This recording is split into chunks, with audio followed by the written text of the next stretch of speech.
안녕하세요.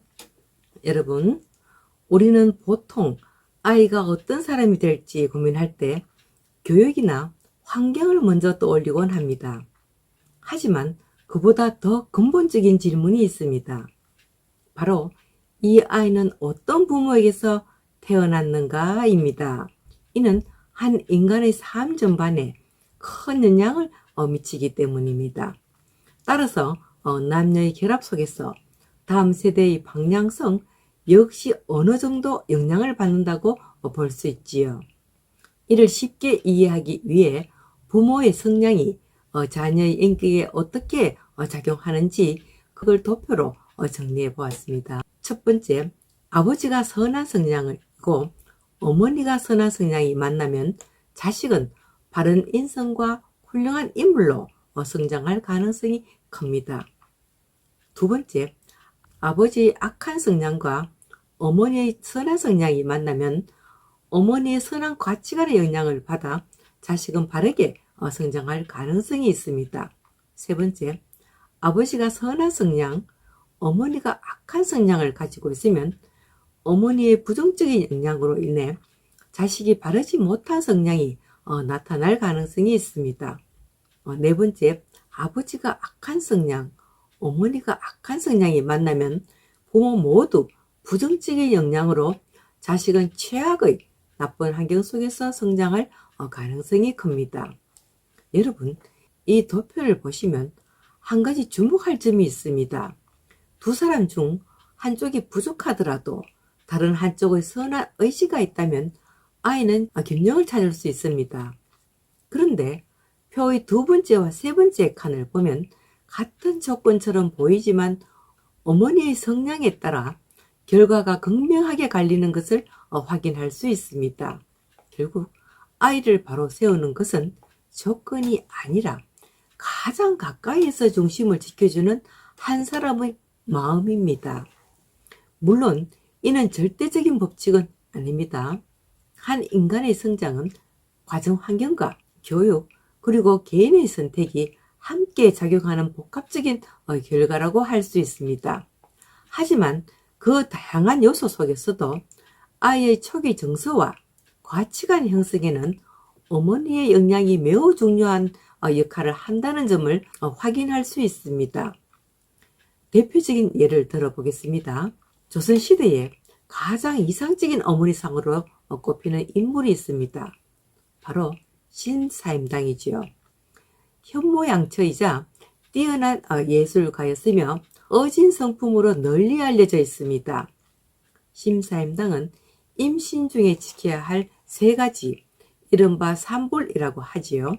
사악한 것을 보지 않고 엄란한 것을 듣지 않으며 오만한 말을 하지 않는 삶을 실천했습니다. 그러한 삶의 태도 속에서 훗날 동방의 성년이라고 불리게 되는 율곡 이이가 태어나게 됩니다. 또 다른 예도 있습니다. 정조는 아버지 사도세자가 할아버지 영조의 명에 따라 뒤주에 갇혀 죽임을 당하는 것도 직접 목격하였지만 어머니 해경궁 홍씨의 보호와 교육 속에서 조선 최대의 성군이 되었습니다. 이 두 가지 사례가 우리에게 말해주는 것은 환경이 아무리 흔들려도 어머니의 중심이 바로 서 있으면 아이의 삶은 다시 바로 설 수 있다는 것입니다. 이와 같이 훌륭한 위인들 뒤에는 반드시 아이를 바로 세운 어진 어머니의 존재가 있었다는 것을 짐작할 수 있지요. 반면에 역대 왕조사의 사례를 살펴보면 또 다른 흐름도 발견할 수 있습니다. 임금이 아무리 훌륭한 성군이라 할지라도 왕비가 투기가 심하고 악독한 성정을 가지고 있으면 그 다음 군주는 반드시 무능하고 난폭한 폭군이 태어나는 사례가 역사적으로도 적지 않게 나타납니다. 한 예로 조선시대의 대표적인 성군으로 꼽히는 성종은 경국대전을 완성하는 등 조선의 기틀을 다진 훌륭한 업적을 남긴 군주이지요. 이분의 어머니는 내온이라는 태교서를 저술한 소회왕으로 여성의 도리와 태교의 중요성을 강조한 인물이었습니다. 이러한 배경을 보면 성종의 성장 뒤에는 역시 바른 가치관을 심어준 어머니의 영향이 있었음을 짐작할 수 있지요. 그러나 부인인 패비 윤씨는 궁중의 갈등과 비극적인 상황 속에서 삶을 마쳤고 질투와 시기에 사로잡힌 매우 사악한 인물로 전해지고 있습니다. 그래서 누구를 낳았을까요? 사극에서도 많이 다루어졌죠. 바로 연산군입니다. 그 결과 연산군은 조선의 대표적인 폭군으로 남게 되었고 나라를 큰 혼란에 빠뜨린 인물로 기록되어 있습니다. 이 두 사례가 우리에게 보여주는 것은 같은 왕실이 일하는 환경 속에서도 어떤 정서와 가치관 속에서 자라나느냐에 따라 한 인간의 삶의 방향은 크게 달라질 수 있다는 점입니다. 이처럼 생명을 잉태하는 데에는 남성의 영향이 크지만 한 인간의 인격과 정서를 형성하는 그 중심에는 대부분 어머니가 자리하고 있다는 것을 알 수 있습니다.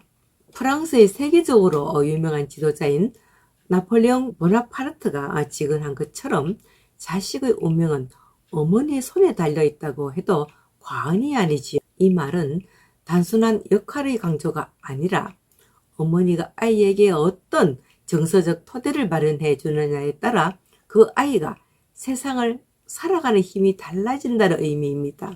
우리나라 옛말에도 남자를 잘못 두면 당대를 망하지만 여자를 잘못 두면 3대가 망한다.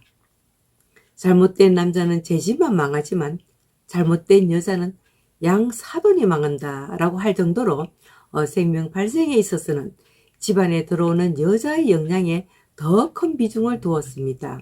여자가 부실한 태교를 하여 자식을 그르치게 하면 당사자는 물론 온 집안까지 기울어지게 마련이지요. 조선의 역사뿐 아니라 세계 여러 문화에서도 여성, 특히 어머니의 영향력은 매우 중요하게 여겨져 왔습니다. 대표적인 예로 세계적인 인재의 산실로 알려진 유대인 사회에서는 독특한 혈통 개성 원칙이 존재합니다. 유대인의 오랜 관습에 따르면 어머니가 유대인 경우에만 그 자녀를 유대인으로 인정합니다. 반대로 어머니가 유대인이 아니라면 아버지가 유대인이라 할지라도 그 자녀는 유대인으로 받아들여지지 않습니다. 이러한 모계 개성 원칙은 단순한 관습을 넘어 우리에게 누구와 삶을 나누며 어떤 영향을 주고받는가라는 본질적인 가치를 가르쳐 줍니다. 오늘날 많은 이들이 결혼 이야기를 할 때 외모, 재력, 학벌 등을 중요한 조건으로 꼽지만 이러한 조건만을 기준으로 한 선택은 또 다른 조건을 낳을 뿐 진정한 행복의 필수 요소가 되기는 어렵습니다.